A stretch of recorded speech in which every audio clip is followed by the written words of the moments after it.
মৰিয়নিৰ অসম নাগালেণ্ড সীমান্তৱৰ্তী এলেকা গাভৰু পৰ্বতত সদৌ চেলেং গাভৰু পৰ্বত যুৱ মঞ্চৰ উদ্যোগত ৩৮ সংখ্যক ৰঙালী বিহু উদযাপন কৰা হয়। যোৱা ৯ বহাগ ২৩ এপ্ৰিল ৰবিবাৰে দিনজোৰা কাৰ্যসূচীৰে উদযাপন কৰা হয় ৰঙালী বিহুৰ অনুষ্ঠান। দিনৰ ভাগত বিভিন্ন কাৰ্যসূচীৰ লগতে স্থানীয় আইসকলৰ জেং বিহু চেমনীয়াৰ সাংস্কৃতিক অনুষ্ঠান আৰু সন্ধিয়ালৈ অসমৰ ইমূৰৰ পৰা সিমূৰলৈ অলকনিৰ সৃষ্টি কৰা ছোৱালীৰ হুঁচৰি বিহু দল, ঢোলবাই ঢুলীয়াৰ বিহু নৃত্য, লগতে অন্যান্য দল আৰু জনগোষ্ঠীয় হুঁচৰি তথা চাহ জনগোষ্ঠীৰ ঝুমুৰ নৃত্য প্ৰদৰ্শন কৰা হয়। ৰাতিলৈ সাংস্কৃতিক সন্ধিয়াত বৰমথুৰিৰ খ্যাতনামা সংগীত শিল্পী আকাশদ্বীপ গগৈ আৰু স্থানীয় শিল্পী খামচেঙে গীতৰ শৰাই আগবঢ়ায়।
আমাৰে নাচনি জোনালি নে ৰূপালি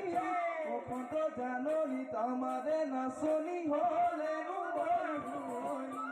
তাকুদি ঘুৰা নাচনি ভাঙি ভাঙি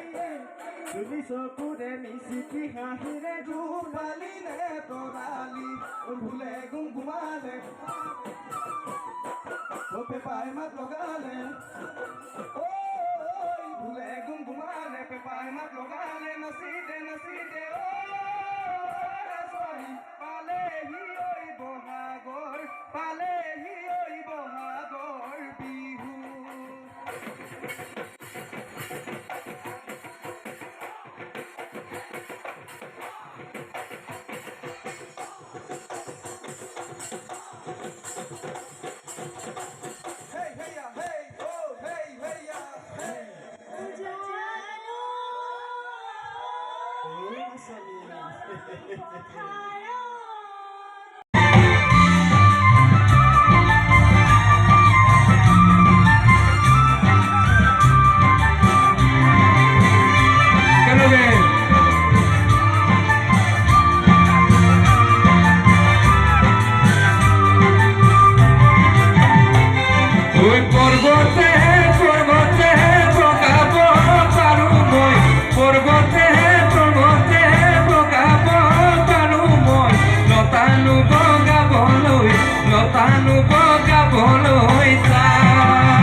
তোমাক নো বলাবলৈ